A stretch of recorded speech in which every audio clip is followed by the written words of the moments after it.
Philanthropy. To write about giving to a person who is naturally generous reminds me of a preacher passionately preaching to the already committed choir. I am encouraged to write on because I remember that from time to time, the choir does need to be uplifted and thanked for its commitment. Those voices need to be encouraged to sing again and again with even more emotion. Each single American giver keeps alive the American Cancer Society, the Red Cross, Salvation Army, Goodwill, Sickle Cell Anemia, American Jewish Society, NAACP, and the Urban League. The list continues to include church foundations, synagogue programs, Muslim temple associations, Buddhist shrines, groups, officials, and city and social clubs. However, the largest sums of money come from philanthropists. The word philanthropy was taken from two Greek words, philo, lover of, and anthro, mankind. So philanthropists are lovers of humanity. They build imposing edifices for people to work in and to play in. They give huge sums of money to support organizations which offer better health and education to the society. They are the principal patrons of the arts. The mention of philanthropy elicits smiles, followed by the sensation of receiving unexpected good fortune from a generous but faceless source. There are those who would like to see themselves as philanthropists. Philanthropists often are represented by committees and delegations. They are disconnected from the recipients of their generosity. I am not a member of that gathering. Rather, I like to think of myself as charitable. The charitable say, in effect, I seem to have more than I need, and you seem to have less than you need. I would like to share my excess with you. Fine if my excess is tangible, money, or goods, and fine if not, for I learned that to be charitable with gestures and words can bring enormous joy and repair injured feelings. My paternal grandmother, who raised me, had a remarkable influence on how I saw the world and how I reckoned my place in it. She was the picture of dignity. She spoke softly and walked slowly, with her hands behind her back, fingers laced together. I imitated her so successfully that neighbors called me her shadow. Sister Henderson, I see you got your shadow with you again. Grandmother would look at me and smile. Well, I guess you're right. If I stop, she stops.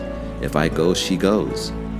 When I was 13, my grandmother took me back to California to join my mother, and she returned immediately to Arkansas.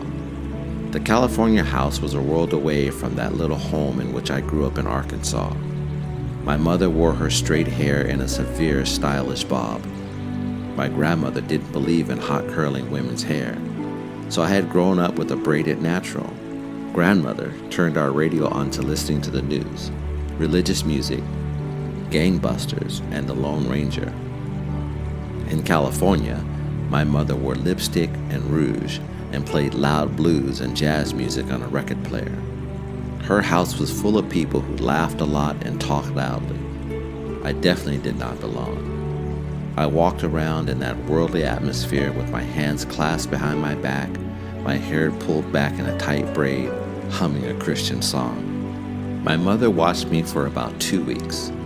Then we had what was to become familiar as a sit-down talk-to. She said, "Maya, you disapprove of me because I'm not like your grandmother. That's true, I am not. But I am your mother, and I am working some part of my anatomy off to buy you good clothes and give you well-prepared food and keep this roof over your head. When you go to school, the teacher will smile at you and you will smile back. Other students you don't even know will smile and you will smile. But on the other hand, I'm your mother. I tell you what I want you to do. If you can force one smile on your face for strangers, do it for me. I promise you, I will appreciate it." She put her hand on my cheek and smiled. "Come on, baby, smile for mother. Come on." She made a funny face, and against my wishes, I smiled. She kissed me on the lips and started to cry. That's the first time I've seen you smile. It's a beautiful smile. Mother's beautiful daughter can smile. I had never been called beautiful, and no one in my memory had ever called me daughter. That day, I learned that I could be a giver by simply bringing a smile to another person.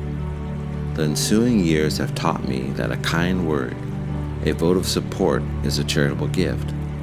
I can move over and make another place for someone. I can turn my music up if it pleases, or down if it's annoying. I may never be known as a philanthropist, but I certainly am a lover of mankind, and I will give freely of my resources.